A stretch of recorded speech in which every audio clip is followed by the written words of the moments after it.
Hello, everybody, and welcome back to another wonderful, whimsical, beautiful episode of Stargrinding with Remblob. Let's see. You know what's fucked up? The first number I thought of typing in was 67. I even called it 67 and not 67. I'm not cooked, I swear. It's just been on the mind recently for reasons that I guess I can talk about. Let's just like 997. That's what I keep forgetting. I don't want platforms. You know what? Let's go triple digits, honestly. We're getting into 2.1, but I don't actually know. Probably not, actually. 2.2 has been out for 2 years at this point on it now. Nearly 2 years, but yeah. Anyways, yeah, 6-7 is like the worst shit ever. It's like the stupidest trend ever. And the reason why is because, well, for one, sometimes people just say it and it's just like, bro, shut up. But the main reason is because Oregon State University, the college that I attend, was recently featured in a very annoying video where after a football game there was a reporter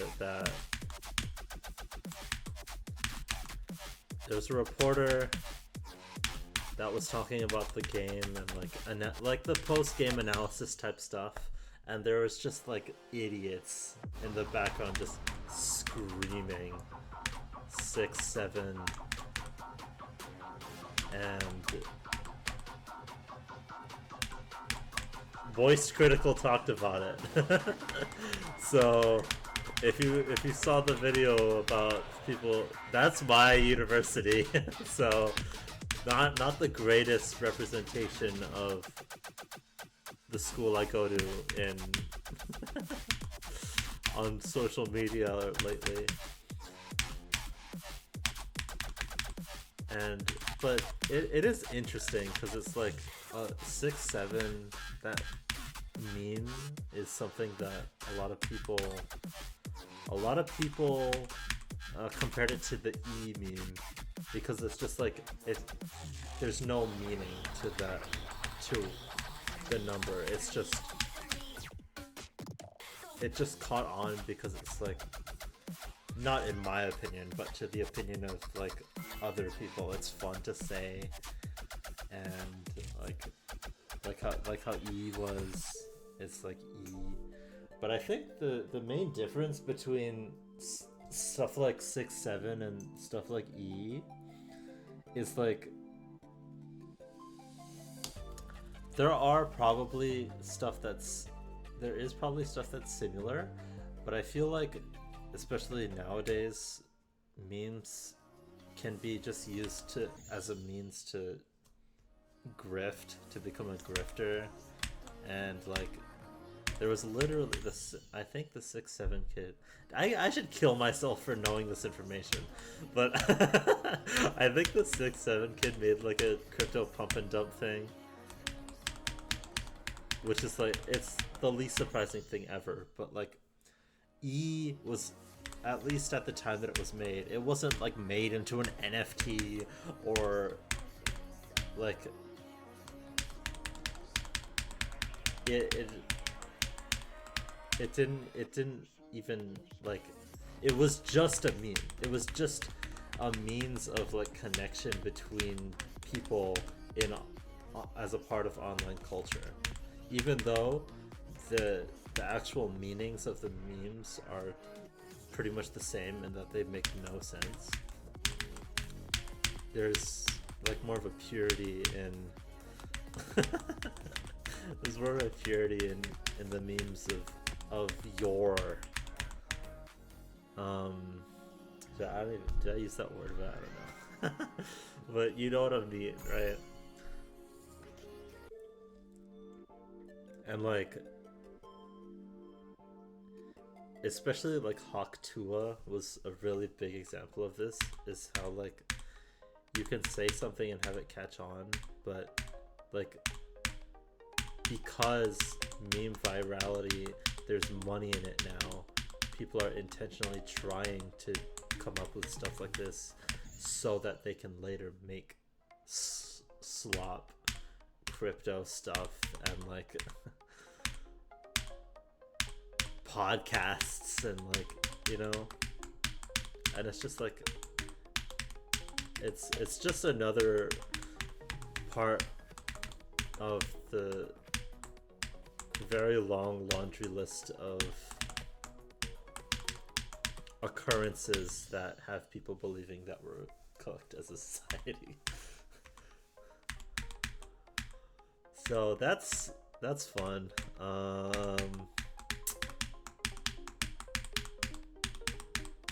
Now let's talk about some. I think talking about 6-7 in this way has some kind of like interesting discussion to it, but ultimately it's something that doesn't deserve to be really talked about in depth. So we're moving on.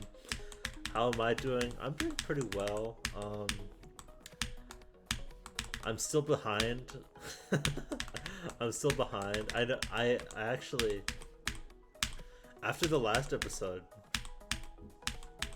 I was like all pumped up, and even in the description of that video, I wrote like, why go to therapy when you can solve all your problems talking to yourself.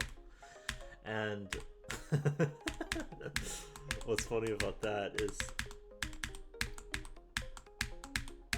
I don't know, I just fell into even bigger of a rut right after that episode. I don't really know why. I think it's just I was definitely scrolling Twitter and like stuff a lot more, even though like, I did say it was poison, and like how this stuff is really bad and everything, but I just kept doing it and just getting angry, just getting sad a lot more. But recently, this past week, I just deleted my Twitter account. I just deleted my Twitter account because like I don't need to see that, because the biggest dilemma I've had is the desire to know what's going on in the world, but also the means. I think I did talk about this. The desire to know what's going on in the world, but the means of doing so in like an accessible way that isn't like reading a bunch of articles from different sources and everything like that, is to go on Twitter, right? Because it's very easy, it's very sensationalist, and I think I'm smart enough to actually tell what's real and what's not real, at least sometimes. I've definitely liked a bunch of AI art, just not knowing that it wasn't.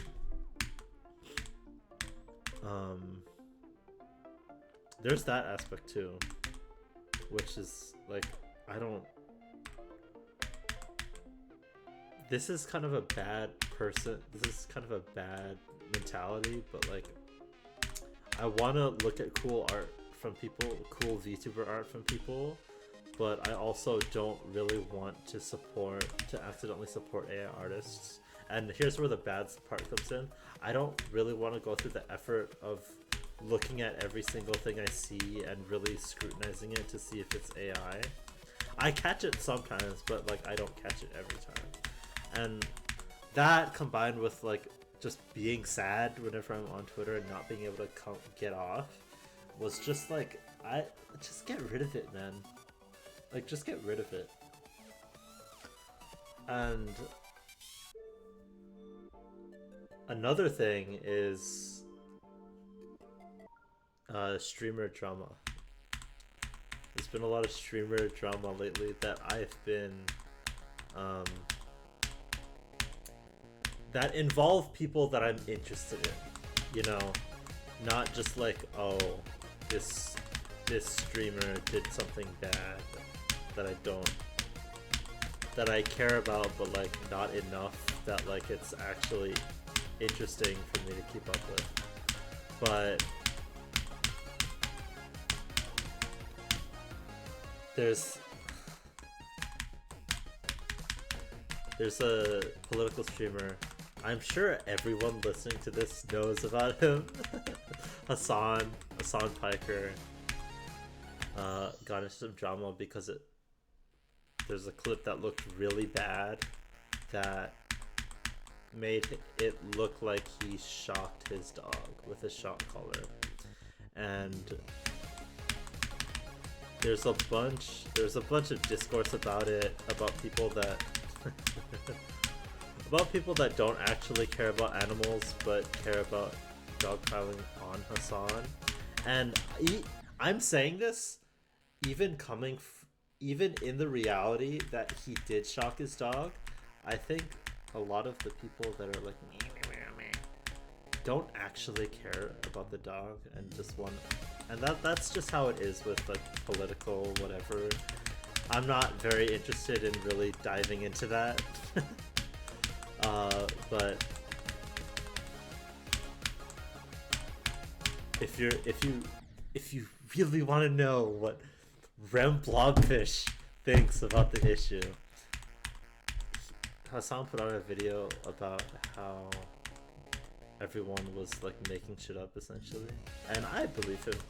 I just believe him. I give him the benefit of the doubt, and I thought that was that, but then people that I also watch started speaking out about it, like Ludwig and his girlfriend Cutie. Dude, I feel so lame just talking about this, man, but it's all to serve a point that I'm gonna make later. That's actually like, I don't know. It actually has like some merit in talking about it, but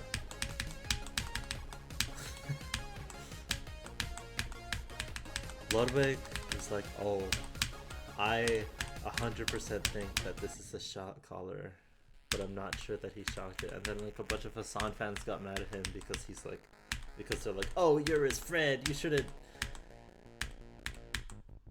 This is such a spineless move to stab him in the back like this.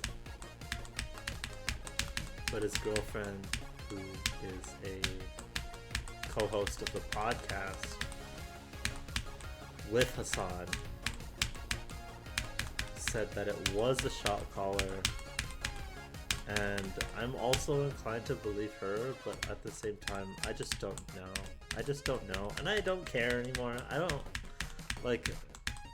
don't really care.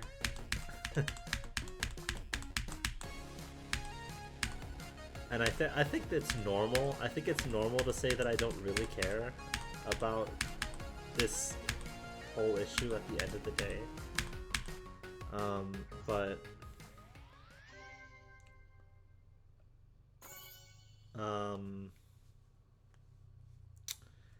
I just think that this whole like shitstorm of people being mad at someone I like, and also someone I like, and then someone I like also, is just, and reading everyone's opinions on it, and like, oh,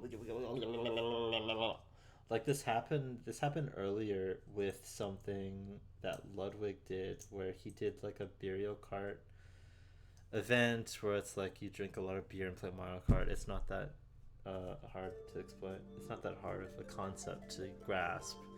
But this guy Mango, who was an alcoholic, was there, and people basically accused Ludwig of egging Mango on to drink more, which he did do, and that he was like a bad friend because he was trying to get an alcoholic friend to drink more. which that sounds really bad, right?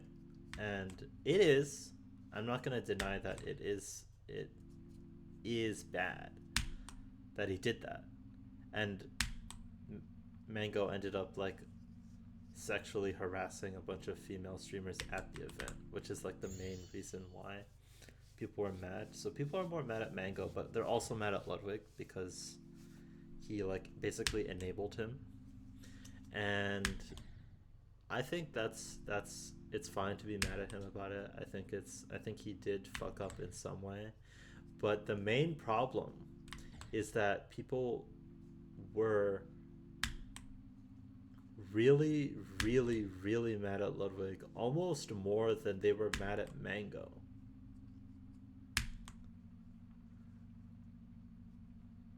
But ultimately, they don't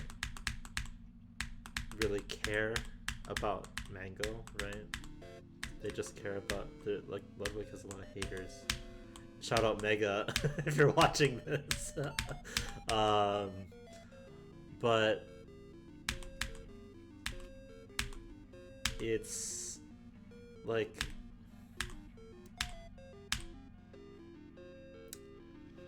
people just don't get the full story inherently when there's streamer drama because they don't know them, right? So when people like get really bad out of something, like Ludwig and Mango ended up discussing something in private, and then apparently like they made up, and they're both like chill now. They're both still friends, as far as I know. But people don't know that, and because Ludwig says like I don't really care what people think about me, people are like, oh, you don't care about Mango then? Because it's like, you know, I'm getting lost in the sauce a little bit even talking about this, but point is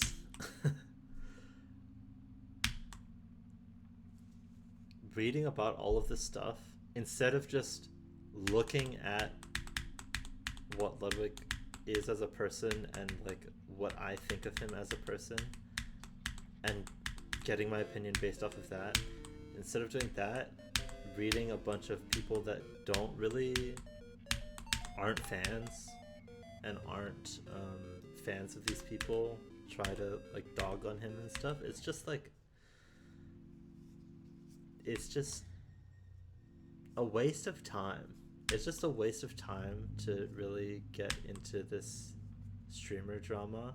And even though it can be interesting to talk about sometimes, like I'd rather talk about literally anything else. I'd rather talk about literally anything else. So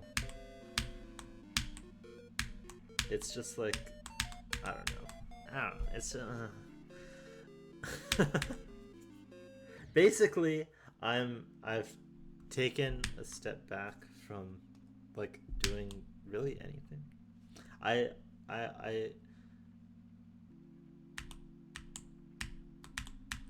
and this is the tricky part. I kind of just want to live in terms of YouTube, in the bubble of funny anime girl streamers and like funny podcasts that I listen to, and people that play cool games, you know, instead of like getting lost in the sauce essentially, because I think that shit is so lame. I just think it's lame. So I've been cutting back on YouTube and Twitter. I've just deleted. My account's gone. I don't use it anymore, and I am definitely so much happier too. So much happier, because then I just get to put my time into things that I actually enjoy. Like I've started reading Monogatari again, and that's been really fun, right? Instead of what I would normally use that time for, which is like just scrolling YouTube and scrolling Twitter. And this kind of got to a breaking point for me where I'm like, okay, I can't be doing this anymore. And it was after a day where I got home from work, and then literally for like 5 hours or something, I was just on Twitter and on YouTube, just like consuming like slop and just like vile opinions and like just getting sad. So I was like, you know what? I hadn't even eaten, right? I was like, you know what? I'm gonna take a step back. And so I decided that I didn't really want to be inside anymore. I just wanted to get outside. Even it was like 9 p.m. or something. So I got a sandwich, made a sandwich, got some fruit, got some chips, went outside and just like sat on the corner of like the street of where I live and just started eating lunch. Or eating, I guess it was dinner at that point, but yeah, I just was eating and like I was just chilling.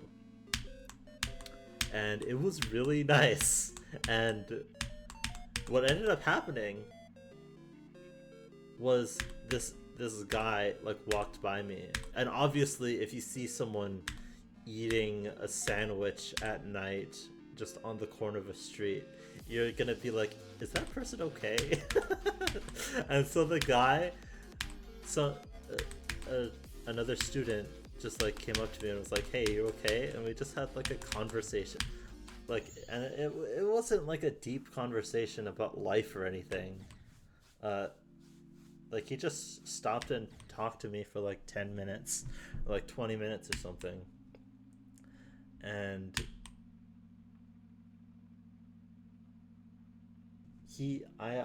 there's a probably a good chance that I just never see that guy again. But the fact that he still went on his way to like check up and see if I'm okay, and then like have a conversation and like try to connect with me in some way, that was really nice.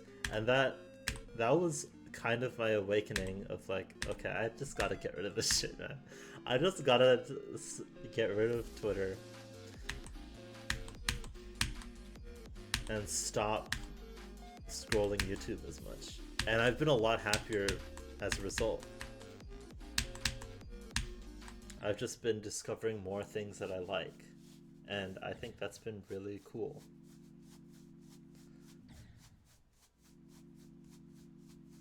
And so I'm still behind on school. Like as I said, I after that episode I kind of fell into an even bigger rut than I was in. But now I'm catching up. Obviously I'm recording this episode right now, so I'm not really catching up.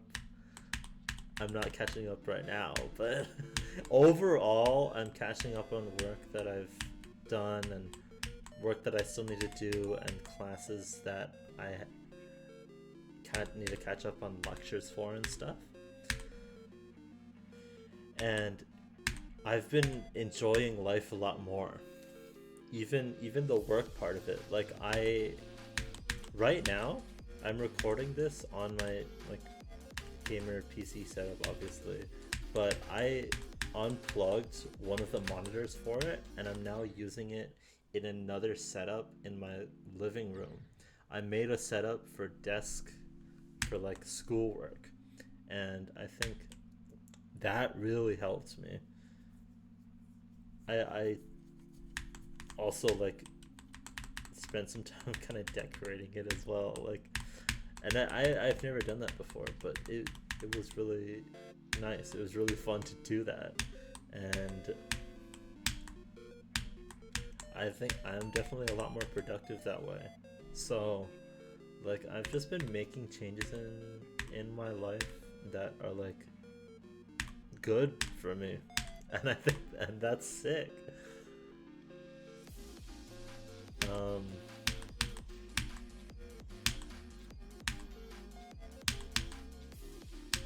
I've just been like generally a lot happier.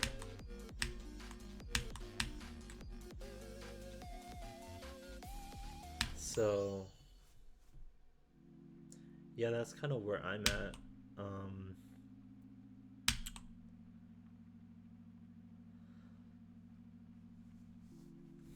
There is, I'm still working through like some issues that I have, like, but I've been working through like ADHD for like the past probably like year or so, that I've like known that I've had, pretty much known. I'm not diagnosed yet, but I have ADHD, man.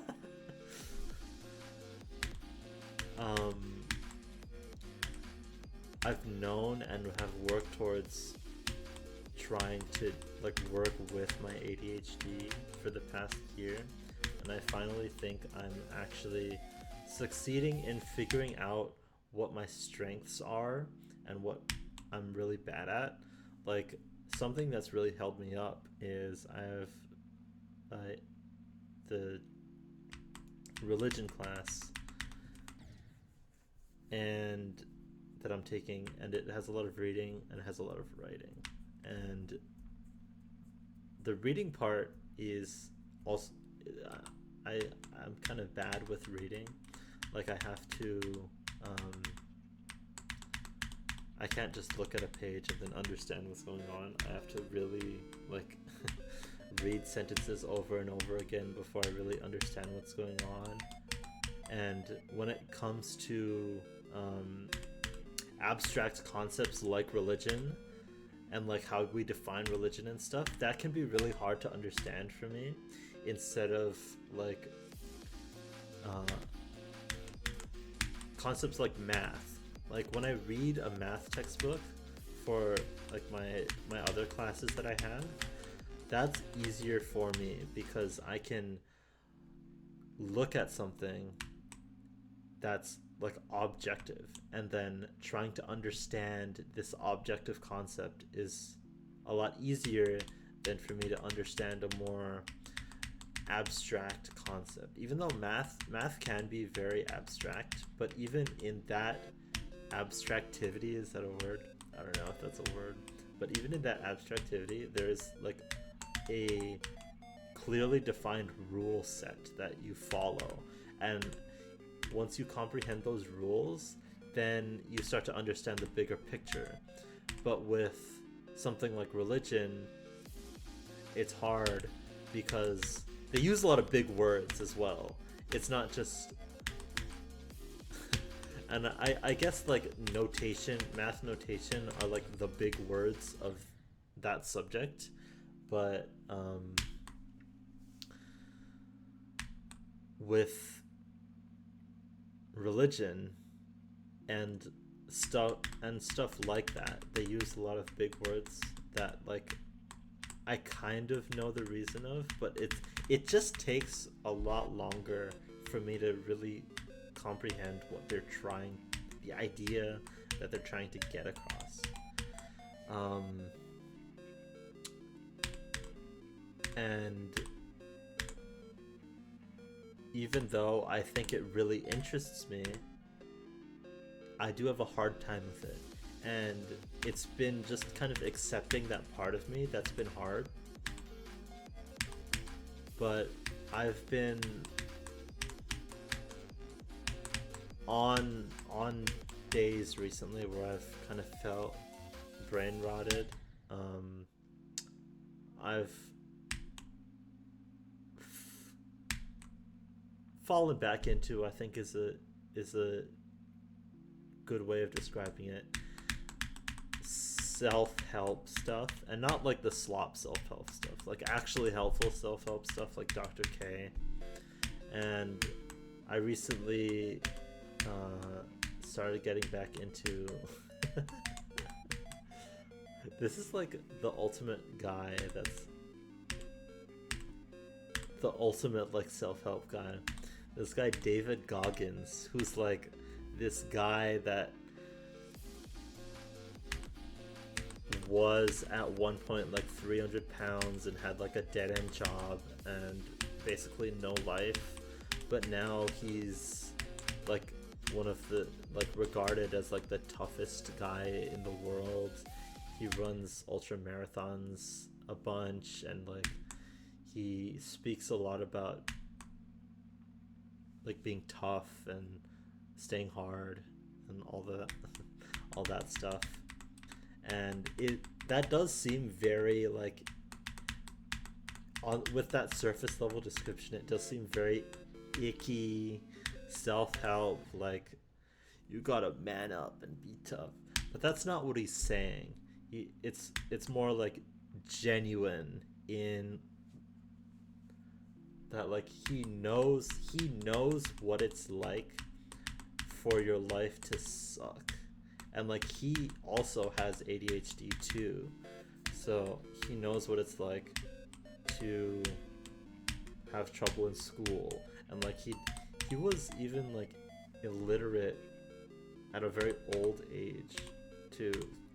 Like even as like a teenager, I think he couldn't like read or write. So he had a tough time, but now he's out of that, and his whole thing is like motivating people that were like him to actually like get out of the spaces that he was in. And it's I think he knows his shit.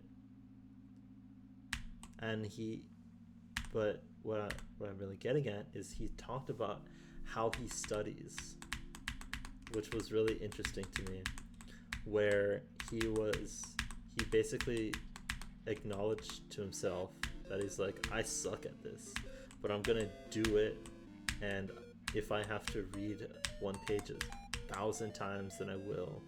And how he does it is, this will seem psychotic, but to me it actually makes sense, which is really funny, where he was like, I literally look at a page in a textbook and I read it over and over again, and I write down, I like transcribe this like entire textbook in this very slow way where you have to read it over and over and over and over and over again, even though like he might not intuitively understand a lot of the concepts in the textbook, or like it just takes him a long time to like get in his head. But he says he like trains himself to basically have a photographic memory, where he looks at a quiz and then he's like, oh, they talked about this in page whatever, and he can see that page in his head, and he can like basically recite an entire textbook at some point.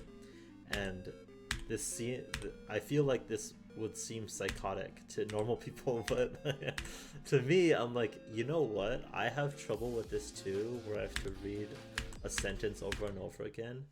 I think it would be so sick if I also did this. And I'm not going to, because that'll take forever, and I'm already behind in school, so doing it like that would be too slow for the pace of school. Because he's not in school, obviously, he's just studying stuff on his own. So, but like because it made so much sense to me, it kind of made me more forgiving of myself when I just can't read something and just comprehend it instantly. Because that's been something that I'm like, ugh, it just, that's one reason why it was so hard for me to take a long time on reading stuff, because I'm like, ugh, it's gonna take so long to like comprehend everything, and then it makes me feel stupid is like the main thing. It makes me feel like dumb. And even though intuitively I know that ADHD is like something that a lot of people have and a lot of people go through, seeing someone actually come up with a method that succeeds and not it's different because it feels like kind of like he's kind of just like me, even though he's this like insanely strong, like smart, tough guy. It I don't really know why, because when like Dr. K, when he talks about mental health stuff and ADHD stuff, I'm like, oh yeah, this makes sense. But I think it feels more like he is um like an even though I think he does have ADHD himself, he talks about it in a more objective way to like reach the most people as possible, and sometimes what he says makes sense, and sometimes I do internalize it, but a lot of the times I don't. And I think a big reason for that is he talks about a lot of stuff, so it's like a lot of information to synthesize and apply to yourself, which does make it hard. But I think with David Goggins, it's just one clip and it's just him talking about it once. I can only find one thing of him talking about it, but that one thing made sense to me, and I'm like, oh, maybe I can just be more forgiving of myself and just kind of come to even have fun with that part of me that's like, oh, I guess I gotta read this shit again, and like kind of laugh about it, right? Like kind of owning it instead of hating it.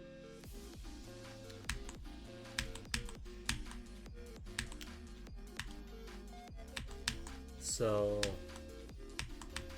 that's been fun. I've actually that's kind of why I was like, you know what, I'm gonna read Monogatari for a little bit. And sometimes I do find myself like, wait, what are we talking about again? And then I have to go back a page and read it again. But because I've accepted this, it's a lot easier to open up a book, open up a textbook, and just read. And that's been really great for me. It's been kind of awesome. I can just read. I can read, right? But another thing that I'm procrastinating on this very action right now by doing this series, but I did come to a realization with it. I have a lot of trouble writing, even though I enjoy it for sure. I actually enjoy it a lot. But the problem is, I've realized I have a hard time condensing my thoughts into coherent words that I write on paper to convey the ideas that I have. Where it's just hard for me. And this makes sense to me because I've found that I have a lot of trouble, not a lot of trouble necessarily, but I much prefer having a face-to-face conversation or even like a phone call with someone rather than communicating through text. I suck at communicating through text. And maybe that's something that I can improve on, but like it's something that I've realized that I'm kind of bad at this, and it's why I talk to it's why I talk to myself a lot, is because it just like gets my thoughts out into the world, and then when I hear them back, when I speak to myself, they make sense. They make more sense to me. So it's like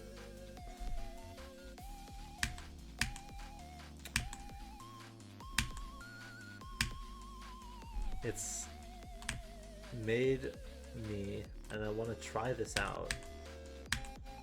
I want to try out I want to try out like speech to text stuff where I'm like, okay, I have all these ideas in my head, but I'm just gonna like ramble basically, and then when I look at that text that I've just rambled, I can like edit it into something that is actually coherent to anyone other than myself. Because when I find that editing text is a lot easier, like so much easier than coming up with my own ideas and writing them down. So if the text is just speaking, then I have no problem speaking my thoughts, even though I can be a little incoherent sometimes.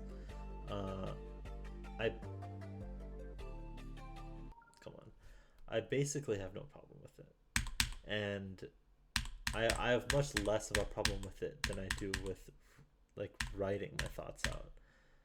So,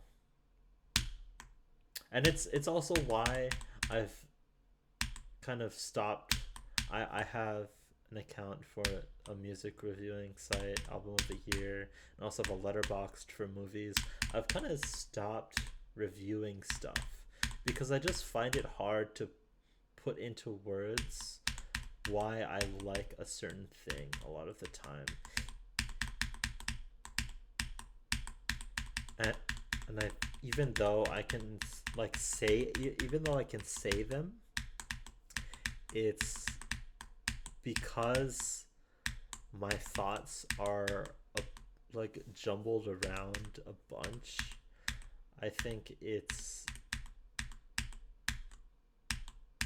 a lot harder for me to concentrate on a coherent thought and then type it out into words, because I just get overwhelmed by the amount of information that's like wriggling around in my head. So I'm gonna try that. I have some discussion posts too. I'm gonna try that, where I just kind of speak, and then we'll see if speaking and then editing the text that I generate from my speech is a better way to do it. Because I think it could succeed. And reading and writing are basically my biggest hurdles when it comes to ADHD and like doing work. So if I solve both of those things, then I think I'll be able to do good stuff. I think I'll be able to succeed. I've been very I've been a lot more love yourself pilled recently, and I think deleting my Twitter account helped with that. I think accepting myself, accepting my ADHD and trying to have fun with my ADHD and love myself with my ADHD really helps with that too. But one of the main things is a new obsession I've had recently with this artist called JamieP.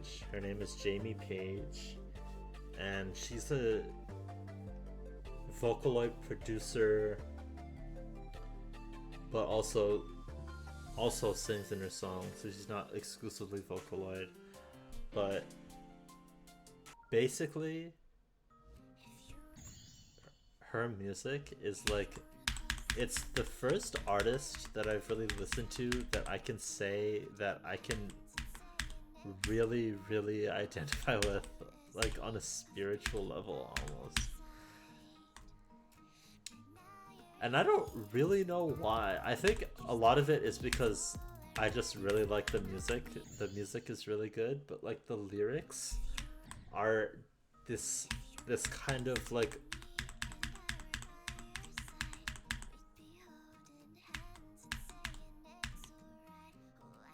it's kind of like this almost autistic like way of phrasing things, and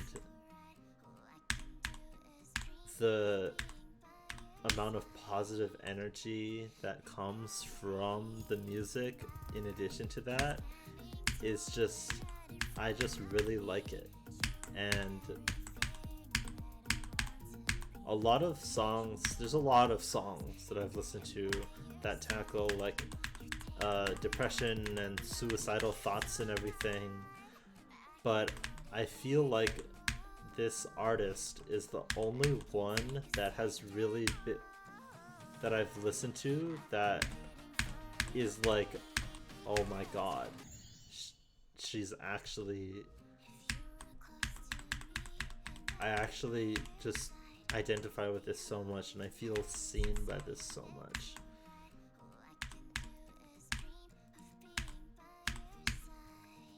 And like, this isn't me saying that I've had suicidal thoughts necessarily.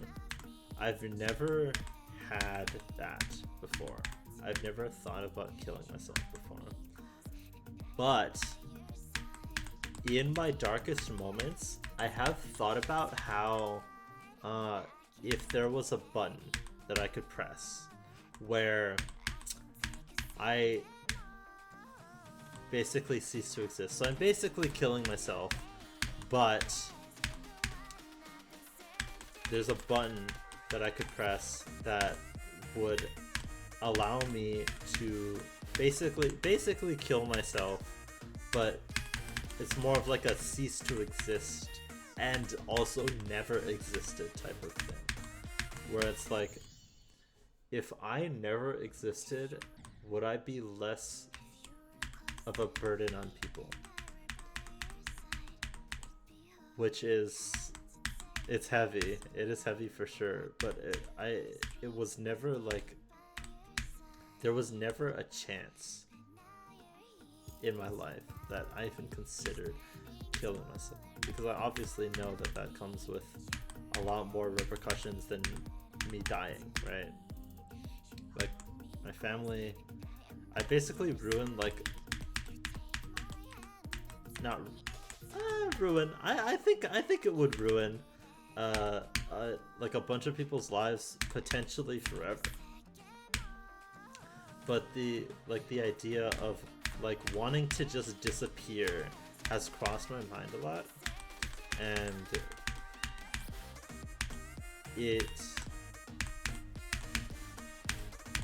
that desire, almost, I don't have it anymore. I don't have it right now. Just to be clear, but that desire is something that JamieP, just through her music, she had this, and she went further with it, where she's like actually considered suicide before. And there's a song on her latest album, Cloud Drop, that really addresses this, where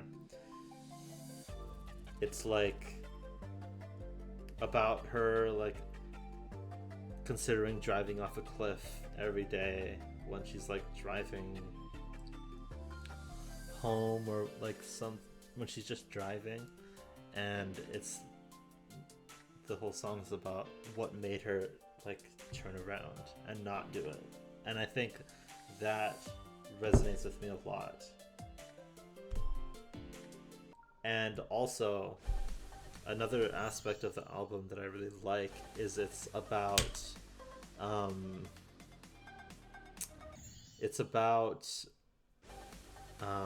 it's the album's called, okay, the album's called Constant Companions, and it's kind of about how there's like, she has another self, and that self is like her constant companion because that other self is always with her. It's very Celeste like, which is also another like aspect of why I like her music so much. Obviously, Celeste is my favorite game of all time. But beside from that, uh, it's the whole song is about this companion trying to convince Jamie to not go through with it. And just like the imagery that she uses and like the the words that are said, the lyrics in the song I just really fuck with. It really resonates with me. um, I've cried multiple times to that song. I think it's beautiful. I think it's a beautiful song, especially in the context of the entire album as well. Like I said, I reviewed it on Album of the Year, where I was like, okay, basically this album is really good. My basic thoughts are basically this album's really good. It's one of my favorites of all time. Probably like my second favorite album of all time. Maybe even favorite. Maybe it tops the Celeste soundtrack. It might. But I wrote a review where it's basically like, oh, I love this album so much. I love Cloud Drop so much, this song. And it's so much so that I'd write an entire essay about it. But basically, I don't know if I'm gonna do that because again, I struggle to put my thoughts into words sometimes. But it's yeah. Basically, all this is to say that I really like this album, man. I think it's really, really, really good.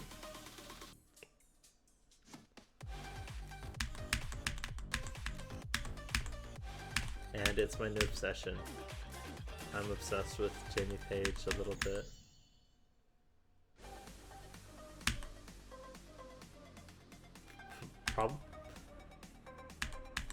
Potentially new favorite artist of all time. And my Discord status right now is why the hell are trans people so good at making music? Because between her and Lena Raine with the Celeste soundtrack and obviously like Minecraft and Deltarune stuff too. Bro, they're cracked, man. They're cracked. Trans people are cracked at making music, man. And there's some other artists too that I really like their music from, and they are also trans, or like at least gender non-conforming. I don't know if they're trans femme, but shout out Fentanyl, shout out Jane Remover.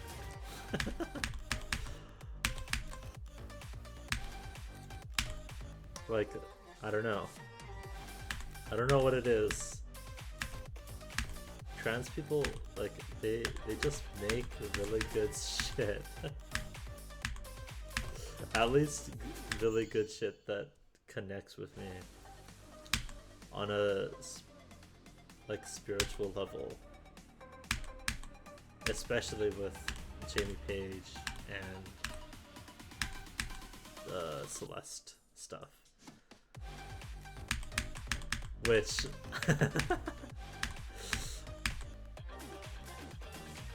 it does open the question of like trans music from trans people connects with me like a lot on a spiritual level. I have a Blahaj. I have an IKEA shark. I'm a computer science major, right? So there is something to be said about this, and there will be something to be said about this. It will be a future episode. I'm just gonna leave it at that. I'm not a woman, though. That's what I will say. I'm not a woman, but There will be a gender episode at some point.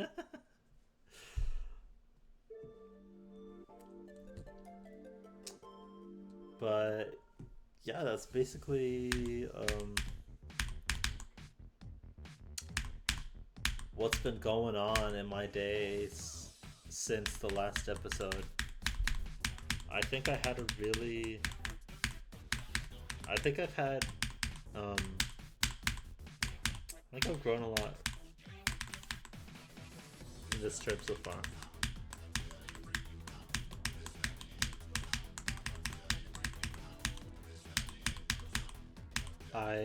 Yeah.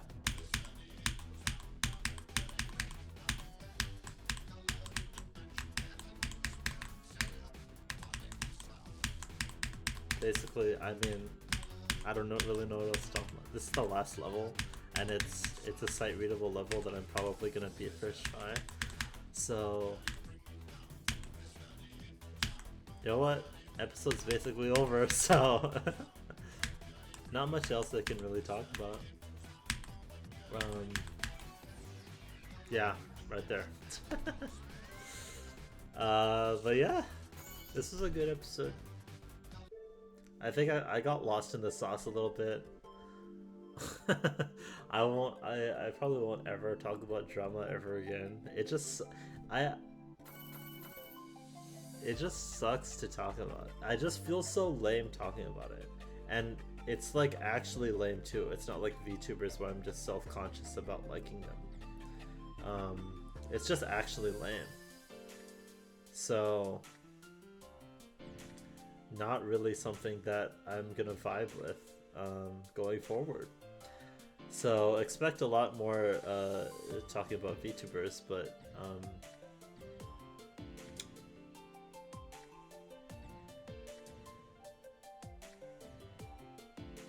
not about streamer drama. Maybe VTuber drama though. VTuber drama actually is interesting to me. But with all that being said, I hope you enjoyed this episode of Stargrinding Remblob. We are very close. We're very close to the end of the series, man. Very close. But it's 10,000 stars, man. It's 10,000 stars. So I do have some ideas for what I'm gonna do in the future. But yeah, with that, I hope you have a wonderful, wonderful morning, afternoon, and evening. I've been Remblob, and I'll see you in the next one.